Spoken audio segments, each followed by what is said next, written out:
First of all, thank you to the great panelists. I think one of the most important aspects of what we see now all over the world and the festivals, and I'm sure India is going to soon have that back, of having classic cinema revival, especially keeping in context that in Europe you have the Budapest classics, you have the Lyon, you have Cannes, you have Nantes. In fact, all festivals have a large chunk of restored film being shown. So today the panelists are going to discuss what makes a good restoration, the curation in these festivals, the ethics of restoration, the silent cinema, which is such a major aspect of our heritage, how do we show it to a younger audience, and most importantly, from India's point of view, the mission of the National Film Heritage Mission and the goal and the challenges of India working towards that challenge itself. So I'm going to start with Mr. Bhakar. Mr. Bhakar, it's the largest mission or a plan to have the National Film Heritage Mission, and I was very proudly, I wrote the blueprint of it at a very early stage, but I'm so delighted that the NFAI has embarked on this very ambitious project. What is going to be the ultimate goal, and how are you facing those challenges to bring back that restored films back onto the screen? Definitely, National Film Heritage Mission is, in fact, world's largest single digitization and restoration project, in which almost 600 crores rupees have been allocated by the government of India, and it's a big investment. Definitely, we are facing a plenty of challenges also because, you know, we are an FIAF approved body and we strictly follow the archival ethics in our digitization and restoration process. So we can't adopt shortcut. We don't wish to adopt shortcuts. There is a thorough quality check which we are going. As you know, the 4K restored version which were shown in the recent few international film festivals were widely appreciated in terms of the technology which we have used and the kind of content which we have approved.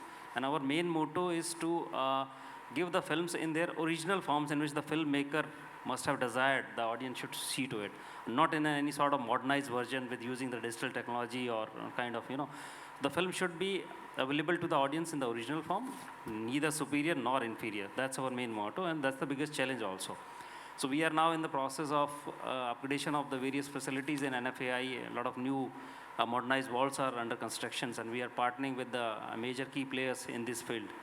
And probably this mission is heading steadily, and we would be able to accomplish this entire within digitization of 5,000 titles. So as for now, we have completed 2,000 titles, and we have a target of around 2,500 films to be restored as well. So we are on our mark, and as I mentioned, plenty of things. We don't want to violate any sort of archival ethics, and we, with all norms well in place, we want to go ahead with this process. Thank you. Gérald, let me ask you, I'll give you a mic. Yeah. Let me ask you, you run the Cannes Classic, and you choose restoration from around the world. What do you see, and how do you decide what a good restoration is? I think first on the matter of selection, there's a whole balance between what needs to be done and between all the entities which submit films, between all the cinematographies which should be represented, or the year when we select the film, all the films which are into the process of restoration itself, because we are only selecting films which are into this process of restoration. So they are not done, they haven't been screened anywhere else, so they are still in the labs. So we are, I mean, the laboratories, as Davide knows, and other great laboratories that we might have from many places, from the US, from France, from Portugal, from Cinematheques, from archives, they are very important to us because they bring the best into what the restoration should be, because I think there's a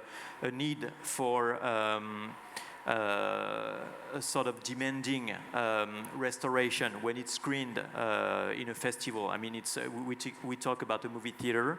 It's very important for us to be a sort of, it would be pretentious to say temple, but it's very important to have that in mind, to have the fact that it's going to be screened in a movie theater, because we know that there are many restorations done for streaming, for TV, for DVD Blu-rays, and it's true that the quality can be impressive, but having the fact that the film will be screened in a theater is already something in itself. So this what we call prestige restorations is really important to us in the first place. So that's why when films are submitted, I always ask, what laboratory are you working with at the moment for the restoration of the film? And from there, we ask a sample of the restoration, not from the big ones, such as l'Imaginerie Ritrovata, I-20. You're not going to ask, or Warner Brothers. You're not going to ask, oh, can I have a 5-minute loop to see what the excerpt will be and what the quality will be, because usually they set up the level of restoration that will be done. But for many restorations, and if the restoration is in the process of being done, of course, it's better to be able to see the films restored. For instance, all the Japanese studios prefer to wait to be able to screen the film for us restored, because they want us to be fully prepared and to have the whole picture restored for us, to have an overview, a better overview of what will be screened. And I mean, it's there as long as they can respect the schedule that we have, and we are quite supple with the schedule, because we have some deadlines, but after that, I mean, we work beyond the deadlines to make sure that we can have a very good selection with the films represented, films that that of course you have what I call blockbusters of heritage cinema, and which are very important because there's a transmission action in what we do. For instance, this year at Cannes Classics, when we screened Singing in the Rain, the 4K restoration, of course it's a film that has been seen, that is well known, but it's important for us to have this film screened, because we know that there's a transmission. And when we welcome teenagers, when we welcome young adults, or a new generation of professionals, we know it's important for them to be able to see these films, as well as it's important for us to see films. For instance, this year, as you do know, we had Temp, and it's a film that wasn't well known, and it's very important, or The Adversary. And these films are not that well known, but at the same time, it's very important for us to put the focus on these films. So it's a whole range of work which is done to have a balance between what is known, what will be a rediscovery, and what will be a discovery in itself. So it's important to keep all these balances. The cinematography, it's the same, to have many countries represented, and of course to work with the best laboratories, as I said, and of course the best companies, entities, archives, cinematheques, foundations, all the major players in the sector, because it's Cannes, and there's the DNA of Cannes asks for big talents to be there, and professionals such as artists are very important to us. So when artists go introduce these films, it's also very important to have them, as much as it is important to have the big names represented at Cannes, which is one of the major festivals, so it needs to be on a high level. Thank you. Yeah. I'm going to turn, we're talking about great restorations. The man who, my friend Jérôme Seydoux says, he's the Rolls Royce of restoration, Davide Pozzi. If you've seen some of the world's best restored films, it all comes out from the lab in Bologna. And Davide, of course, we've worked along together, but tell us about the ethics of restoration. How do you look at the ethics? Yeah, thanks, and thanks for asking my contribution to this panel. Ethics of the film restoration, I think, is very important, because today the labs or the facilities in the world, in fact, they share the same technology. Every lab has the same technology, and the difference, I think, is made by the human, by the peoples, and it's very important the approach they have. Sorry, it's better like this? Okay. And the difference, as I said, is as we share the same technology, the difference is made, luckily, by the human. And what is important is the approach that my team or the operators has, okay? Because in order, I think, to restore a film from the past, you really need to know the history of cinema and how that film has been made. Otherwise, you will never able to find a solution to the issue you have to fix. This, for me, is important. And this is why, for instance, in my team, even the digital colorist knows what does it mean a film edited in 35 mm or 16 mm. And all the digital operator knows all the issue related with the editing of the film. They know what is a splice. Because if you don't know what is a splice, how you can fix a problem related to this. This, I think, is important. And I think we have to pay a lot of attention and time, and we have to invest energy to train people to make educational on this, as the foundation founded by Shivendra, the Filmmaker Foundation, is doing now in India. Because, for instance, talking about India, as we are here, now we are seeing a new generation of archivists. Some of us are here, and I think it's extremely important. Now we have a new generation of new archivists, well-trained, passionate, and I think that in the short future, I mean in 5 years, we'll be even more happy, okay? And I think, for me, this is crucial. When people are asking me, what do you think about 2K, 4K? What do you think about this scanner or that scanner? Okay, I can answer you, but the difference is never made by scanner. The difference is made by people. This, I think, for me, is extremely important, talking about ethics. Yeah, very true. Otherwise, Patel Panchali would not have come out with those cameras. Yeah, thank you, Davide. Jay, this is we talk about silent cinema. You're the director of the largest silent film, festival, which is in Pordenone. If people don't know where Pordenone is, it's very close to Venice, and it's the largest. So, how do you look at curating silent cinema for a young contemporary audience? And we know the numbers, we know how many people go to see your festival. It's just amazing how you've built it up over the years, and now it's one of the most important festivals in Pordenone. So what is the trick? I've been director since 2016. The festival's been running for 41 years. So really, the reputation of the festival is entirely due to my predecessor, David Robinson, who built it up so marvelously. And one of David's key ideas was that we needed to get younger generations to come to the festival, to be watching these films, to understand what it is, to be fully immersed in cinema from the past. Because it's only when you're completely within that milieu that you finally understand the films and you understand the period. And by that I mean we have films that go from 9 a.m. till midnight, so usually about 7 programs every day, everything with live music. And it can be shorts, features, cartoons, newsreels, actualities, the whole gamut of what cinema was between basically 1895 and 1929. But bringing younger people in is always a struggle. I'm very lucky because my audience is mostly composed of archivists, film lovers. It's an aspirational festival. People come because they've heard about it. They love silent film. They want to come. We have one theater which is seats about 920 people, and on the big events, yes, we sell out.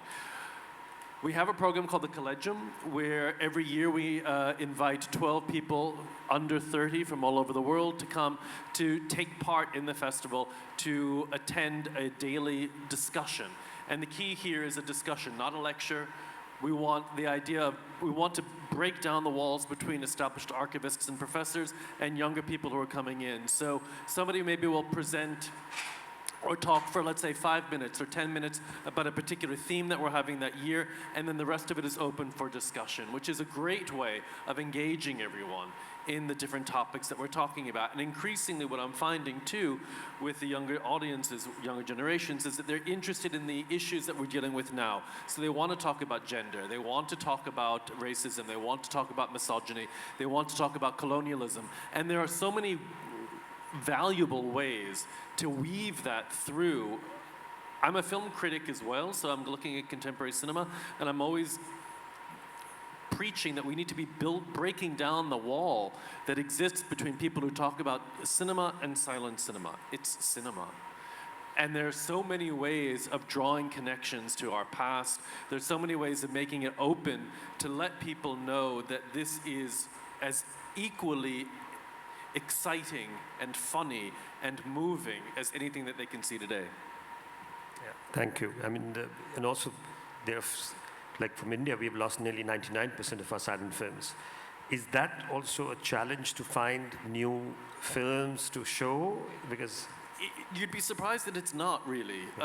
In the 41 years that we've been going, we haven't really repeated all that much. I won't program a film if we screened it more than, let's say, or rather less than 10 years ago. But even then, it's vast. No, even though so much is lost, and yes, in India 99%, the rest in the United States and Europe, it's usually said about 70% is lost, but the numbers are still huge. Yeah. Should I add an anecdote? I mean, I think it's talking about Italian cinema, Italian silent cinema, only 15% survive. Yeah. But I mean, it's the dream of every restorer to find a lost film and to restore. And you have to think that in every country there's a huge percentage of film lost. Even when you are thinking about Charlie Chaplin, for instance, there's one film lost by Charlie Chaplin, made on 1914, Her Friend the Bandit, still lost today. I mean, it's not a problem only in India, it's a huge problem everywhere, in fact. So that's why I said the challenge of silent films always is, Absolutely. But then we're finding things, which is extraordinary. So this year at the festival, one of Todd Browning, well, for me, the masterpiece by Todd Browning, The Unknown, starring Lon Chaney and a very young Joan Crawford, was only known in a 60-minute version, but we knew that it was originally 70 minutes. The extra 10 minutes were discovered in Prague, and we had the world premiere of this more or less complete version of The Unknown, which changes the film in all sorts of ways, and adding psychological depth, nuance in so many ways, and with a newly commissioned orchestral score, it just brought everything to life. I wanted to talk about, just add to that, that we had a very bizarre experience too. There was a German film, Tiger of Istanbul, which is the 1938 version. And I found it, of course it was lying in Udaipur, for some reason, because it was shot in Udaipur and it was given to the royal family there, and they had dug it up in the ground and they had kept the negatives, they'd kept the print right there. And it's the version before Fritz Lang made the film, but Thea von Habu had worked on that film. So it was a very precious, and I scanned it on 4K, but I presumed that the German archive will have it because it's such an important film. And I kept quiet till I saw the FIAF network thing, which goes all over, which says they're looking for this particular print. And then I wrote to them that are you sure you're looking for it? You don't have it? And it's interesting that Germans have done it twice. When Metropolis happened, they found it in Argentina, the first version, because the version they were all the time they were having was the re-edited version. And with Tiger of Istanbul is also the same thing which happened. So they sent the very first copy from the lab to the Maharaja because they had shot there. And then they re-edited the film and they kept going and they wanted the original version, which was lying dug up in Udaipur of all the places. Yeah. And so you find that. So now, Ravinderji, talking about you're going to restore all these films, you're going to digitize all these films. What next? How the challenges of working with copyright holders, and is there a possibility to bring them back on cinema or other platforms? You know, everything comes with a certain cost. Yeah. Now the government is shelling out a lot of money. They are putting a huge investment. So my humble request the filmmakers will be, they should be more forthcoming in terms of sharing the rights with the NFDC. Absolutely. Okay. In fact, at least if they are not willing to share the rights, they should make us a marketing partner. You know, like recently we have created global footprints for the Satyajit Ray's restored films. So now you can be Satyajit Ray maybe in future, and the same thing will be applicable to you as well. You can't find a marketing partner better than us. We are a government unit, we have our own sort of networking, and we have our privileges, which we can extend to the filmmakers also. So my submission will be, they should be more forthcoming in sharing the IPRs of the films. In fact, possibility should be explored to make it a commercial partner or a marketing partners. Yeah. And it will be a win-win situation for both of us. We would be able to sustain ourselves. The model will be more financially viable, and they will also accordingly be benefited. Because now we are facing a lot of challenges in getting the desired material. In fact, we have a certain allocated budget for acquisition of the material also. In fact, we are paying them to acquire the material and keep it in ourselves without getting any sort of benefit from us, you know. So this is the biggest challenge. So for a long-term solution, I think this call has to be taken. Yeah. I think it's very important that with the producers, because when we release the Bachchan's films right now, and we are doing in a massive way on Dilip Kumar also, which is like a festival and thing.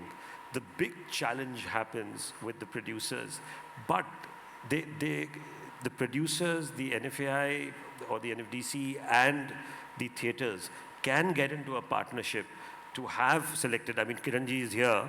I mean, I would love to see Shantaram's films back on screen. Duniya Na Mane, we were just talking about that. I mean, there is an audience. They are hungry for classical cinema. It is just the way we present it, we show it, we curate it well, and I'm sure, so, and with the heritage which India has, they're all wanting. I mean, you know, people all over the world want, and I think this is the beginning of what the whole mission and everything which is beginning. Yeah. In fact, nowhere in the world any government is spending that much of money in the preservation and the digitization of this stuff.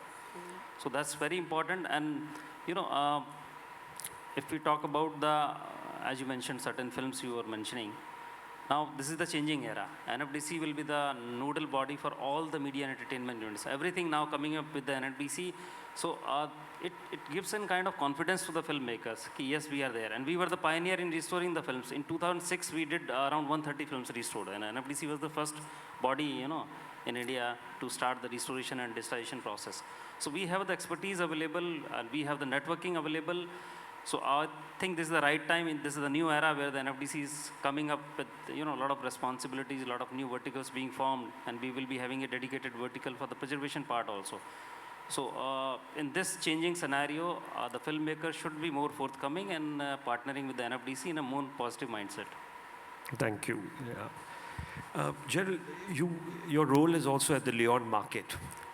Now, if I have a restored film, how do I go and market myself at Lyon or the Budapest Marathon or any of these markets? How do you sort of look at that from the Lyon So when Thierry Frémaux, who's in charge of who's the general manager of the Festival de Cannes and created Cannes Classics, so I work with him on the whole selection. And when he created the Festival Lumière, he had in mind from the very beginning the fact that there was a need for the creation of a market where all the professionals involved into the restoration world and it's spreading, if we may say, all these different windows that we can find needed to have a place to get together and for them to find these films. Because when we think about Cannes, we think about movie theater, we think about prestige restorations. Okay, but we know there behind it and behind this transmission that we do at Cannes, there's a whole transmission which is being done as well. By broadcasters in a wide sense, from on TV, DVD, Blu-ray, streamers, not that well at the moment, but we'll see how it goes. And of course on all these kind of windows that you can find. So there was the importance of finding ways for these films to be seen again, because we know that many films won't be scene in a movie theater. So there was this desire to create a market. So when we started working on it in 2014,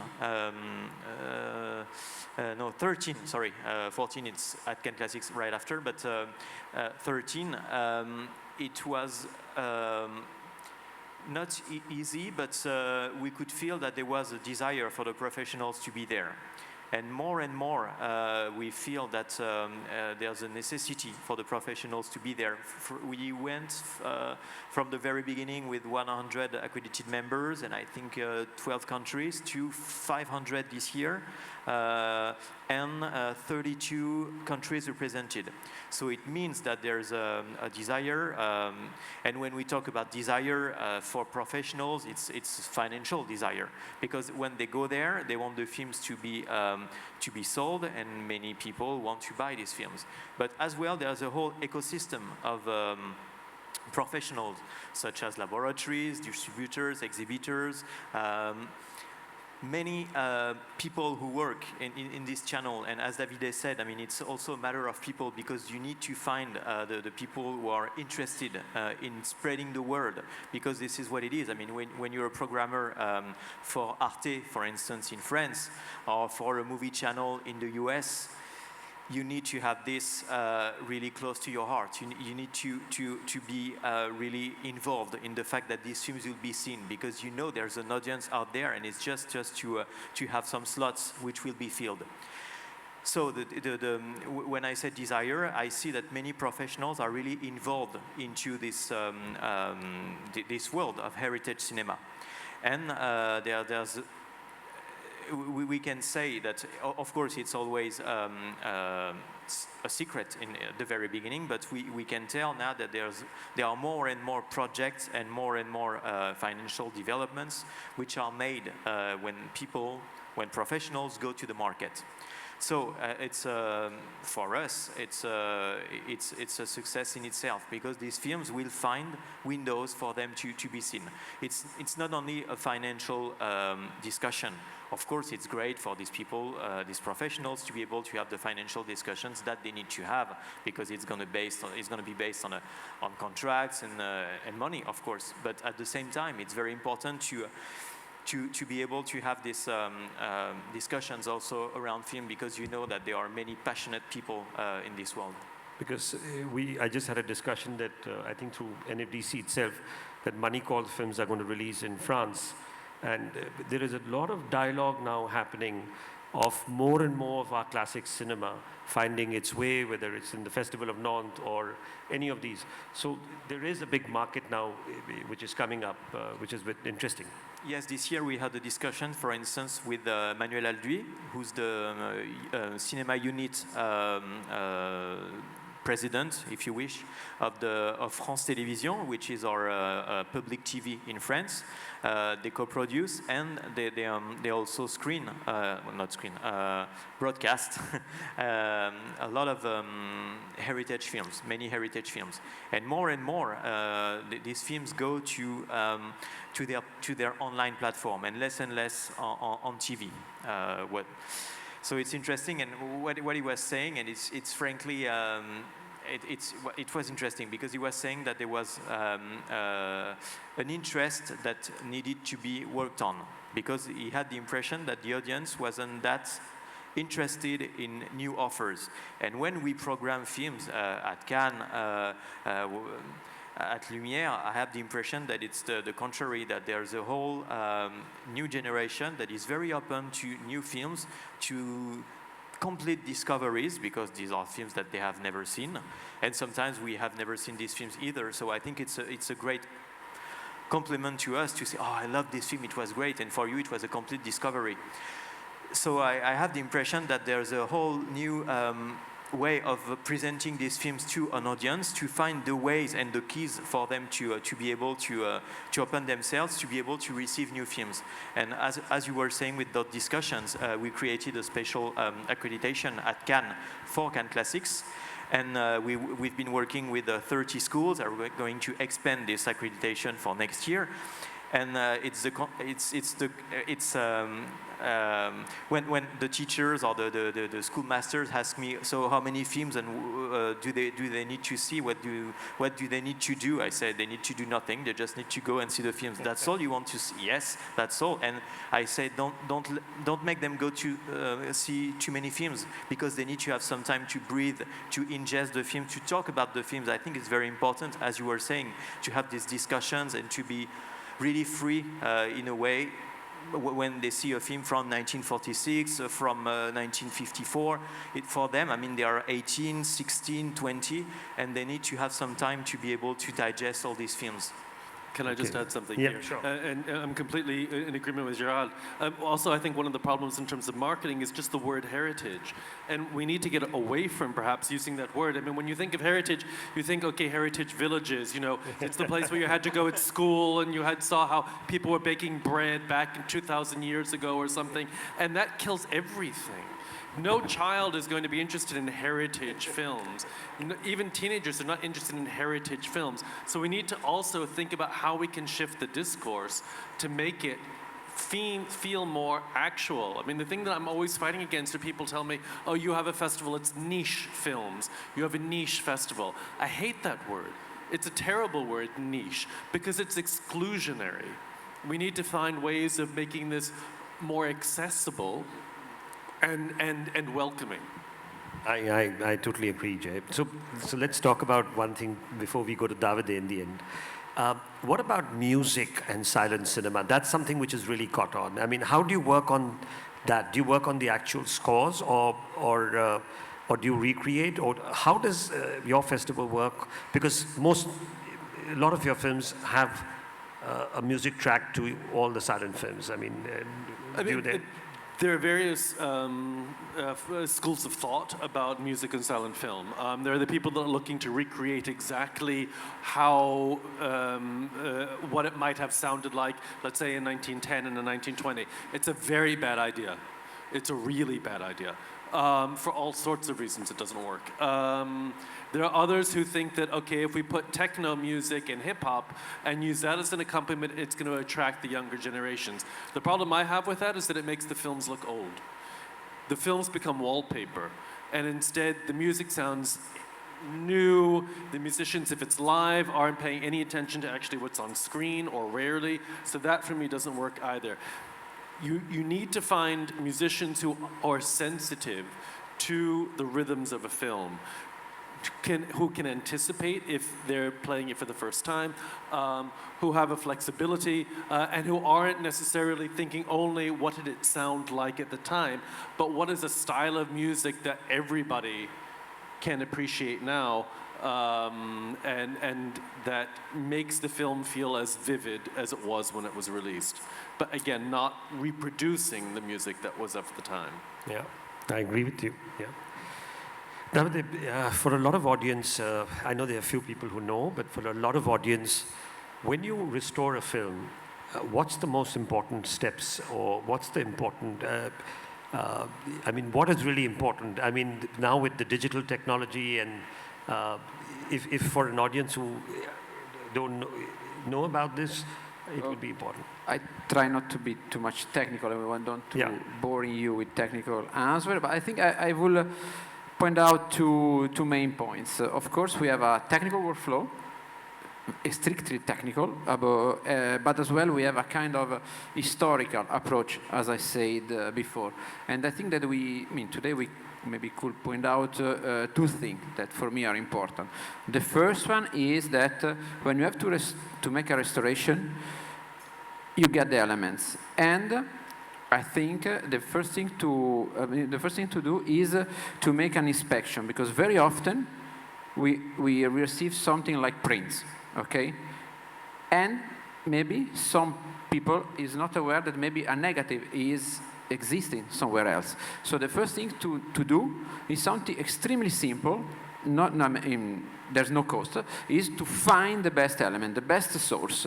Because I think a big problem, a big shame is when you make a restoration and then you discover that there was a better element surviving. This, for me, is imperdonable. Unforgivable. Unforgivable. Okay, this I think is the most important thing. And very often you receive a print, okay, we stop, and we restart to search better element. This I think is extremely important. And then now switching on the digital, I think that today, thanks to the digital technologies, you can do everything. You can do too much. And I think that today the task of a restorer is not how I fix this issue or that issue. Our task is when I have to stop. Because otherwise we make a Viollet-le-Duc restoration, we make a fake. It's so easy today to make a restoration better than when the film was made. Or to model, for instance. We need to know where we have to stop. For instance, the color correction suite room, everyone now using the same panel in posting and restoration, advertising, like Resolve, okay? And it's a very powerful color correction software. For restoration purposes, we have to use less than 5% of this power. Because if we are restoring a film that was made on the 70s, there was an analog color correction made only on primary. Okay, only red, green, and blue. No power windows, no tracks, no dynamics. And I think it's important for us how to respect. Even the way of a film was lighted during the show was completely different than today. We have first to know how the film was made. This was my previous answer. But talking about the workflow and our methodological approach, we need to know when we have to stop. Because it's important, extremely important for me, to respect the spirit of the film, like they made with the paint, or in the other fine arts. It's extremely important. When you make a restoration on a Sergio Leone movie are wonderful, but they are so imperfect. But it was made in purpose, okay? Because the goal of Sergio Leone, at the very beginning, was to shoot, okay? And sometimes you have some shot in the editing that is not in the right axis with the next one. It's good, okay? You see what I mean? Sometimes you have a close-up, and the sky is sunny, and then you have another close-up with a lot of clouds. Keep it, because it's the force, it's the power of this film. And I think we have to respect the spirit of the film. Yeah, thank you. Yeah, true, very true. And all the grains and everything. Yeah. Yeah. All right, I think we've had a long chat. I think we should open it out to the audience. Any questions at the audience? Is there somebody to give them mic? Yeah.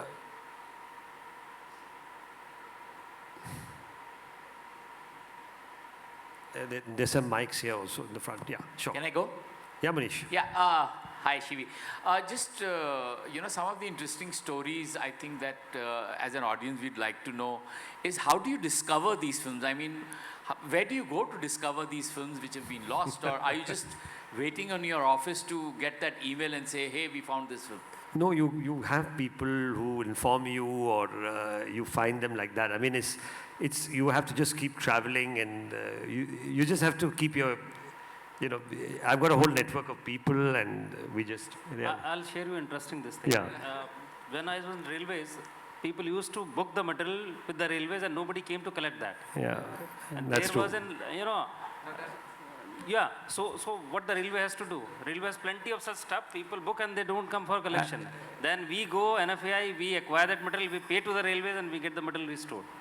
Actually, there are certain instances are like this also.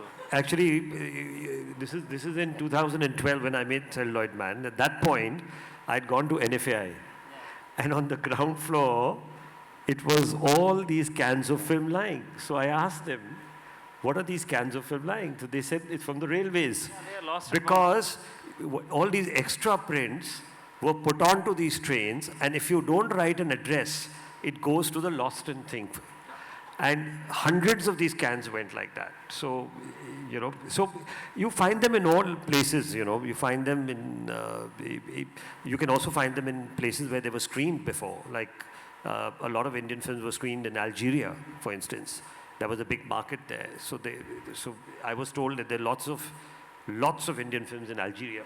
So it all depends. You just have to have a network of people, and if you're in the field, then you're always on the lookout. It's exactly like anyone else on his field. So we do find, yeah. But the film that I was mentioning earlier, The Unknown, which was a more complete version, was found in Prague. The can said unknown. So people weren't looking. So there are things that are hidden in the archives all the time. There was a Sherlock Holmes film from 1916 that had been people were looking for decades and decades. It was discovered in the Cinémathèque Française, and when I asked, what was on the can, it probably said Sherlock Holmes. Yeah. Or otherwise, for instance, for talking about Italian silent movie, we knew that there was a big emigration in Italy, okay, in South of America, and in fact, during the 80s, the big age of discoveries, we were able to find a lot of lost Italian silent film in Paraguay. No, in Uruguay, sorry, in Montevideo. There was a huge collection, and another one in Sao Paulo.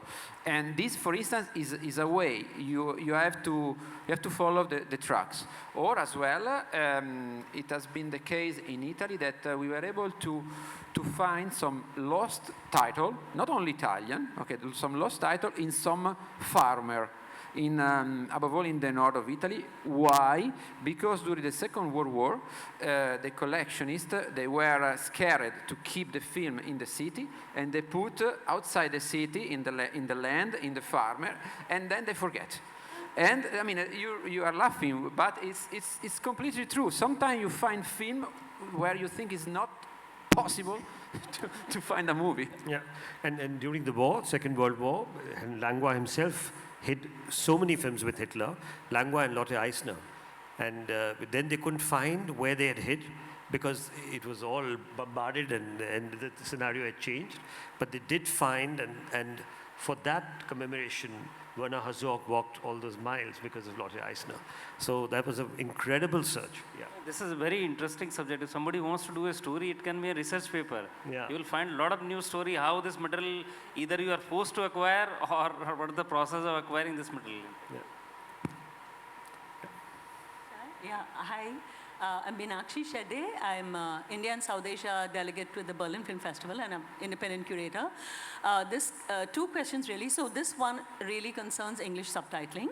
So I'd once curated for the Toronto Film Festival Cinematheque, where it was called Indian Expressionism, which looked at the influence of German Expressionism on 50 years of Indian cinema. And we had actually included one of V. Shantaramji's films, Amrit Manthan. It's so difficult, actually, even when films are restored, we don't always have them with subtitles. And then it's nightmarish because if you're mainly looking at the rays of the world, there's this elite group that they will always get priority if restoration's done. Then someone as major as V. Shantaram is usually overlooked.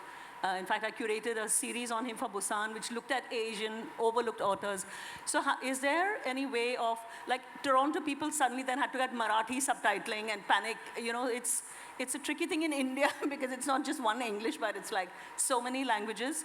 But usually because it's English, I was wondering how you deal with this, when you deal with films from the world who are all made in different languages, would it only be in English, or like if you have like a Marathi film coming, that for whatever reason, whatever the state of its archives in different countries don't have English subtitling, then would you have access to people who will do it from, you know, and manage to do that? That's one. The other was to do with audiences, how you develop younger audiences, which Jay had talked about earlier. But are there like incentives to, I don't know, so recently this year actually I curated a Satyajit Ray retrospective again for TIFF, but they had a huge number of young people and was insanely delighted to see black and white films from the 60s. And later I found out that they have actually a scheme which gives completely free admission at TIFF Cinematheque for everyone younger than 25, which is crazily wonderful. And I cannot imagine then this anywhere else, but it was thrilling to see young people. They had, you know, like sold out. People had bought tickets for all the films. And, you know, so on both these questions, please, if you would comment on the subtitling and the audience. So subtitling, I think, as far as we're concerned, we do it in at least 3 languages to 4 languages because it makes it accessible. But it's about subtitling. Yeah. How about the different languages you have to do? Yes. Yeah. I mean, we provide subtitles as normally. I don't get the point. Sorry. A Marathi film coming to you, which is fantastic and a great masterpiece, and it doesn't have English subtitles. Some of them are even restored in India, but they don't have But subtitles. you'll have to have, because... Yeah, we make. But they we don't make it. have it. The print doesn't have. Then what do you do? Oh, the print doesn't have Yeah, it. But print you will doesn't find... have some English subtitles. So it's Yeah. very hard for me to curate. Like when I did it for Busan, I was doing a V. Shantaram retrospective. Such a great man, such a But overlooked... the only way is out Oh. makes it sit somebody and do the subtitling, you know. Yeah, but so then also, unfortunately, we found out at the last minute, so they were sitting and Yeah, doing that's it in the Korea, problem with the festival. Marathi. So too. what happens Oh my is gosh. that It was you difficult. have to have subtitles Yeah. and make it accessible, because for the young audience. So all films, and you've got Nasreen here, one of the top, you know, subtitle. So, and she's the right person to talk about the importance of subtitling. But it's really important that when we did Thumb, Ramu Arvindan, who was doing this, was helping me in the subtitle. He went to the original writer, who Arvindan's notes. He went and found the notes, Fantastic. and we were so careful that we had this cousin of Ramu and G. Arvindan's family, and we kept exactly the way Arvindan wanted. He didn't want everything to be expressed. Because first of all, you know, he was very against subtitle also. His films are so expressive, they're so silent. He wanted as much to breathe in his films, and we wanted to keep that. Now we're doing Ishanu, which is also with a collaboration. Aribam Shyam Sharma himself has done the subtitle. He is particular, and I know that when we were sitting now on a Zoom to understand from him, because he just wants me to be there for every meeting of his. And I said, there were a few lines which the character said. And he said, I don't want anything here. And because I want them not to, you know, so it's very important that sometimes if the filmmaker is alive, or if there is somebody from the film, the subtitle also gets a lot of you know, ways of looking at the things, and it doesn't have to literally mean exactly on what the thing is, because you have that power, and it can change the whole perception if it's wrongly put. And I think Nasreen is the best person to answer the subtitling, because she's done, No, I think, one of the most. I'm talking about archives which don't have subtitles on Well, the print. archives they don't have, they I have can't to do it have. personally. Yeah, archives they don't have, they Mr. have to. Bhakar, do all our restored films, do they all have English subtitles? Almost we do the English subtitling. They'll have to do, yeah. Okay. It's pretty normal to make subtitles, I mean, for restoration.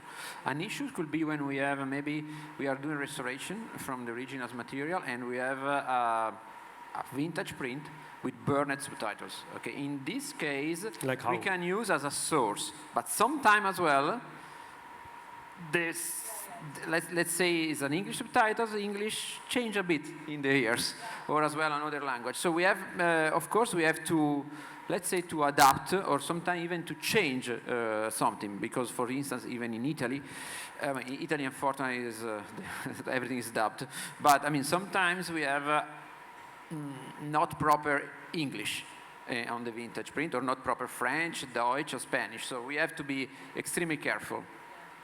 I have an example with the subtitles, if I may. In 2016, we screened the first film from Sri Lanka, and we got lucky because the subtitles which were on the print, because there was no negative which was found, so it was a restoration made out of the only existing print. And we had some English subtitles. So what we did, since at Cannes we request the films to be when they are submitted, I mean, we can watch the film with the English subtitles, even very basic, it doesn't matter in the first place. When they are screened, selected, and then screened, we ask for the films to be subtitled in French onto the print, and then in English below with the whole correspondence between the two of them.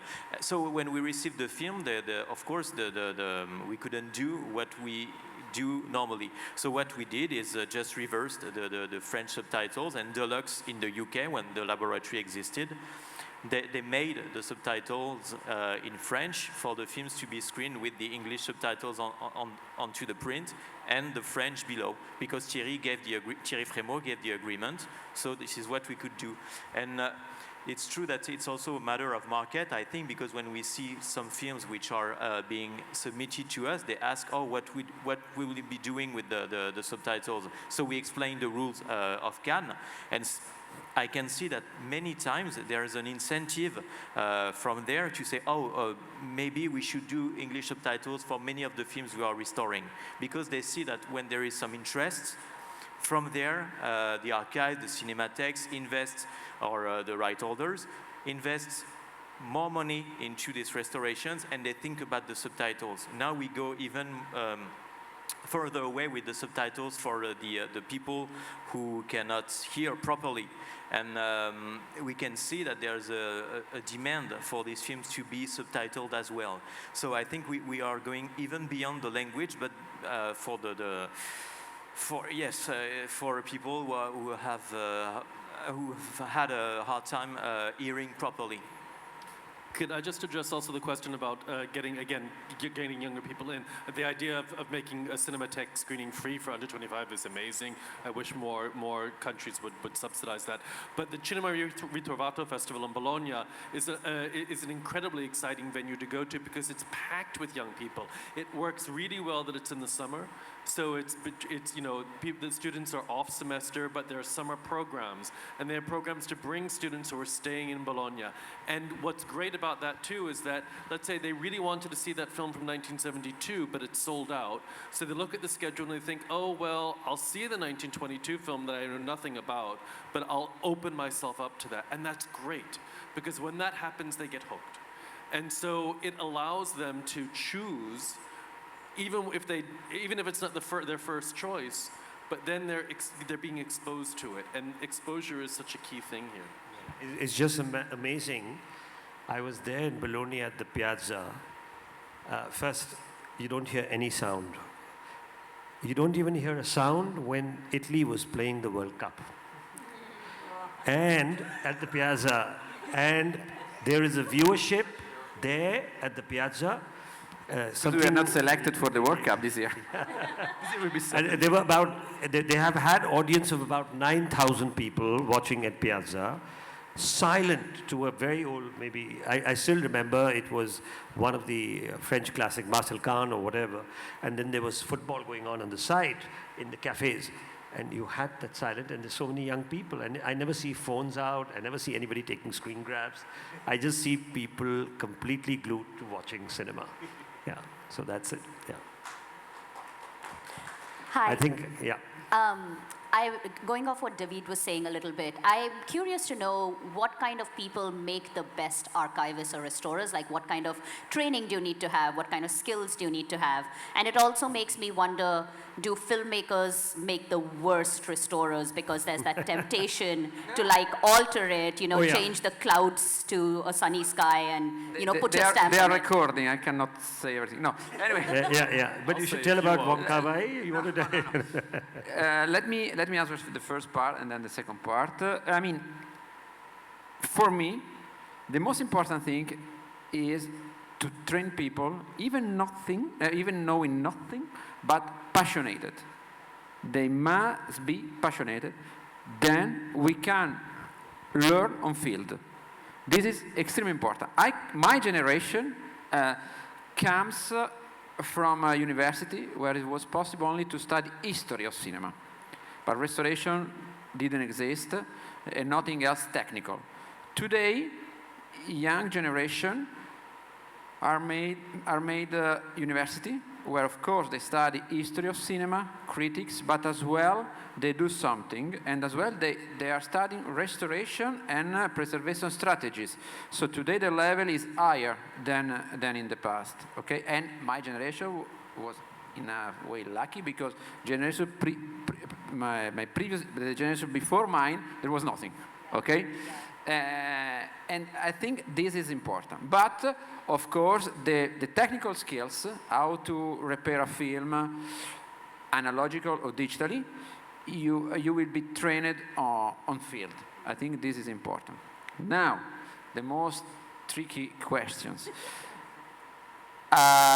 What happens when a director is involved in a restoration? A director is a director. A director is an artist. Very often, director comes to restore the very first movie they made when they were completely unknown. And maybe someone, like a producer, was forcing him to make some change. Or maybe because they were at the very beginning, they made something wrong. Okay, like, I don't know, bad exposure or something like this. They want to fix it. Okay, when they want to fix, we are lucky. The problem is when they want to change. Because it's, in their mind, it's their baby. And it's a film, in a director's mind, but I think you know better than me, it's always an open editing, an open stuff. It's never done. It's never done.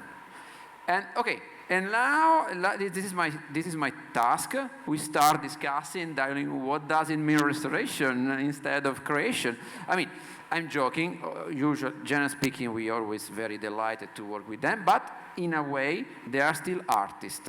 And this is extremely important. And above all, today with the digital, they are wondering a lot if they are allowed or not to change something. When we made a restoration with Agnès Varda, for instance, there was a title. We go through the end. It was okay. And finally, the day after, she called me and said, Davide, we have a problem. I made any change on this title. It's not possible. I have to change something. I mean, because for them, it's something very open. Thank you. All right, last question, and then we can, yeah. One more, Shivendra. I'm talking more about the contemporary audience's part, not the classic cinema experience that you might have had recently when you reprogrammed Bachchan's films. Can you talk a little bit about that? Because I think that showed a lot of potential for this contemporary audience part. I'm not sure whether it needed restoration. They were not so... I think what was important for me was how do I convince the producers? How do I convince the actor himself? Because when I told Mr. Bachchan, his answer to me was, Shivendra, are you so sure? And he wrote a mail. So he just told me on the phone like that, and I didn't say anything to him. And then in the night, he normally mails well past midnight. You know, I don't know when he sleeps, but I got a mail from him saying, would you show Black and Pa, or something like that, he wrote to me. And I just ignored that mail because that's the best way to do it, because I knew what I wanted to do is bring back really his beginning cinema. And the most important too is to have a catch line. And I give all that credit to my wife, Tisha, because she's always doing all the backbone of Film Heritage Foundation. So she thought of a great title, Bachchan Back to the Beginning. We thought of the poster. But I had a lot of problem with the actual producers. So for instance, I'll give you Prakash Mehra's family. Zanjeer, Muqaddar Ka Sikandar, all of the iconic films. I wanted to show Zanjeer. I said, how can you do a festival without, because everybody was calling me and saying, you can't do it without Zanjeer. But he wouldn't give the film, because for him, his notion was, I show the film, and if there's no audience, then the myth of that film goes. I'd rather not give the film. And I said, I'm sure it's going to work. And I remember my first, and this is interesting what you're asking me, and this is what I want to talk to Mr. Bhakar later, what we can do. When I called Ajay Bijli, who was a friend of mine, and we are on the Mami board, and I said, I want to release Mr. Bachchan's films. So he says, let me think about it. And he got a bit, I thought that because we discuss Mami and projection daily, but on this, he kept quiet. Then one Sunday, I was just, it was morning, and he just suddenly called me, and he said, Bombay mein karna chahte ho na? So I said, not Bombay, I want to do it in many cities, because it's very important that you reach Bachchan's festival to the heart of India. So I had in my mind, I want to release it in Kanpur, Bareilly, all the cities, 18 cities at the same time. I made a plan. And I was very clear that the ticket prices have to be very minimum. So they came up with this plan of $80 because his birthday is 80 and 400 rupees for a pass and all that. But nobody was very sure at that point. And we went to producers, and I think Puneet Goenka was very kind. He immediately gave me Dawn, and he said, you screen Dawn. But we had problems with other films, Amar Akbar. The biggest challenge was that they were not great restorations. They were with, now it's not with producers. They are with Shimaru, Z, all. These are big magnets. And when you talk to them about you're releasing the film, one, they are ruthless on that fact of that what is my money, what is it going to be like, how are we going to earn? And so that's the time I started talking to each of them. And it is a task, unbelievable task. You have to have that kind of what you call resilience to keep talking to them. And many of them have changed the aspect ratios. That was also interesting. That some have made it CinemaScope, some have done this, that. So to actually bring back. But the idea was that if I'm able to show these films, and I keep saying it, these are not the best restorations. That was not the idea. Idea was to make it popular, classic cinema. Idea was that when they start seeing it, that the films succeed, they will come out in the open and they'll say, can we do something? And that's what exactly happened. Now, lots of producers have called me. Producer of Hum called me. He came with the negative to my office, and he said, please restore this film also. Well, I had nothing with the restorations of other films, you know. I was just showcasing it. And what we did was that we got the projectionist on a WhatsApp, which I still have, 35 cities across, same day. And we had few people, few journalists, like Uday Bhatia was in PVR in Delhi, and he said, Amar Akbar Anthony is being shown wrong format, you know, the thing. So to get the projectionist to believe in the correct format, 1.33, 1.66, 1.85. But I haven't seen a craze like this. It was the craziest time for me. So crazy that Mr. Bachchan sent me a message that can he get 2 tickets? It was the most unbelievable. I was sitting in a restaurant and I got a call and I couldn't believe. And he said, I want 2 tickets for a friend of mine. But this is the first time I saw stars sitting on the steps, including his family, which is Navya and all that. And what was nice was that I did the first screening with Millie, and Jayaji was watching the film, and she said, I'll see it for 10 minutes.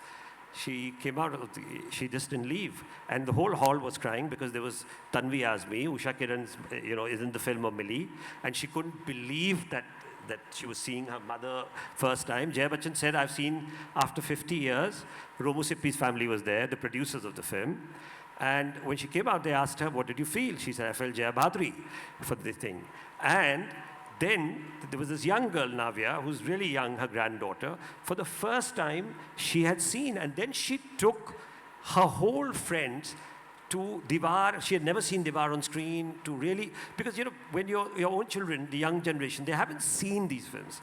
And that was something which I think was really, and now when we are doing the Dilip Kumar, when he's turning 100, it was my wish, having known Dilip Saab and knowing this thing, is to how to bring back, and NFA has been very kind to give us Devdas, which I must tell you that, because what is sad is, now we are talking about Yusuf Saab. India is one of the greatest actors, icon. We've called it, the title we have chosen again, I think, Hero of Heroes.